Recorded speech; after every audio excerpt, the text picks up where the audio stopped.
So if you saw my other book review, my first book review actually, then you saw how much I didn't like that book.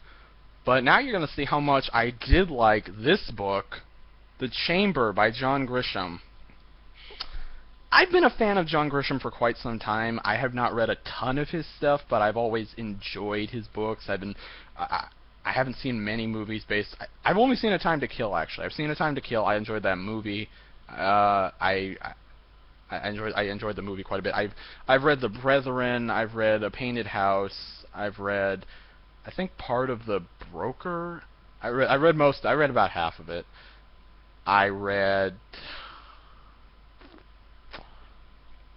I read the I forget what the other one was. It was I don't know. The guy stole a lot. Well, Salman is always stealing money in his books, but I enjoy John Grisham a lot. I kind of wish I could read some more of him, even, because I always come away saying I enjoyed that.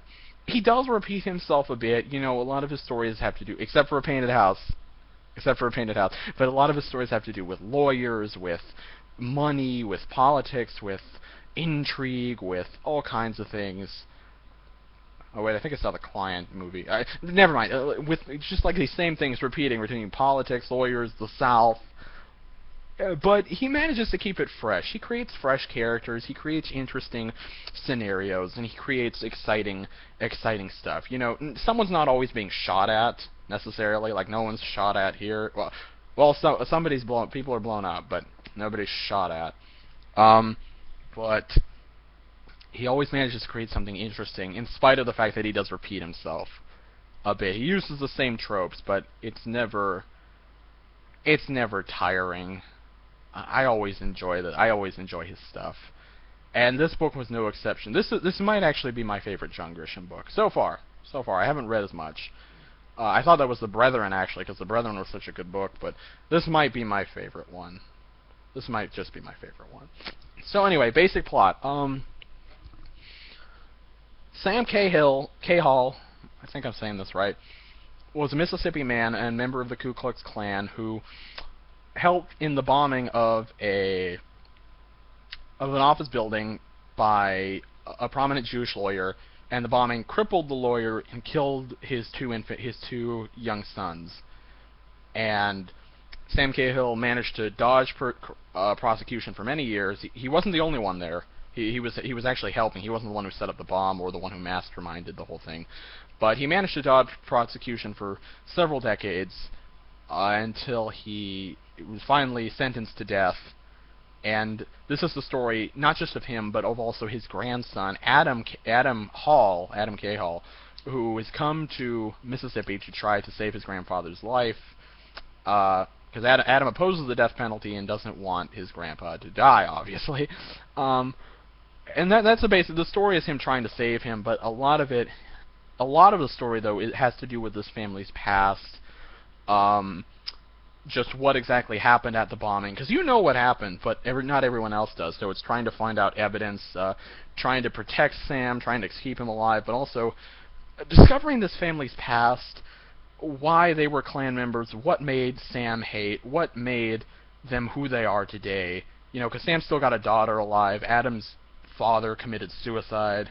A lot of the book is, you know, discovering what made this family tick, why it descended sort of into madness, and just struggling with past demons. This is a book that is opposed to the death penalty. I will say that. But even a death penalty supporter like me is not going to get mad at this. Grisham doesn't sit down and say, well, these are all the reasons why the death penalty is wrong. No one gives this big speech, well, the death penalty does this bad thing. Like, there's plenty of opportunities to do that, but Grisham doesn't get into exposition here. He lets the scene, he lets the way things are for Sam, for the pitiful, like, way he acts, he lets everything speak for itself. He lets the characters speak for themselves. He lets the scene, just the way everything turns out, speak for itself. You do feel... It's amazing. I never thought I'd say I actually feel sorry for this former Ku Klux Klan member. I do a little bit. And I feel sorry more for his family because of just all the things they have to suffer for. Because this is a lot about digging up family demons, a lot about looking at your family's past, and not only addressing it, but moving on beyond it, and just moving forward and not dwelling on it. That's what a lot of this movie, and that's that's what a lot of this book is about. And I loved it. I loved every minute of it. I loved the story. I loved the pacing. I loved the plot. I loved the characters most of all. These are some of the few characters where I'm actually going to say I'm going to miss them.